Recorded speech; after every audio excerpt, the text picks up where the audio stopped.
आपने ये करना, कच्चा अमरूद लेना है, ठीक है। कच्चा अमरूद गैस पे नहीं जलाना। कोशिश, आजकल तो है तो हर जगह गैस।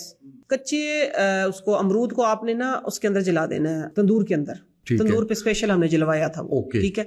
अब आजकल नहीं है, मजबूरी है तो कोई बात नहीं, जला लेना गैस पे, लेकिन अमरूद काटना नहीं है, बंद अमरूद को ही जलाना है, ठीक है। तो फिर उस सूरत में आप गैस पे चूल्हे पे जला लें, उसको जलाएं, लेकिन काट के नहीं जलाना, साबुत अमरूद को जलाना। अमरूद हो लेमन के साइज का, ठीक है ना, दरमियाना हरा अमरूद, तो उसकी आप राख बना लें, ठीक है। वो राख बन गई, कोयला बन गया ना, उसका कोयला बन के उसको पीस लें आप।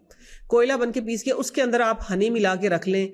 मैं कहती हूँ कि एक तो दमे वाली खांसी, एक बलगमी खांसी, एक जो हर वक्त इस तरह खांसी रहती है ना, इरिटेशन वाली खांसी, एक खुश खांसी होती है, एक वैसी इरिटेशन वाली खांसी होती है। हर तरह की खांसी का इलाज, जो बेचारे बंदे हर बात करने से पहले गला साफ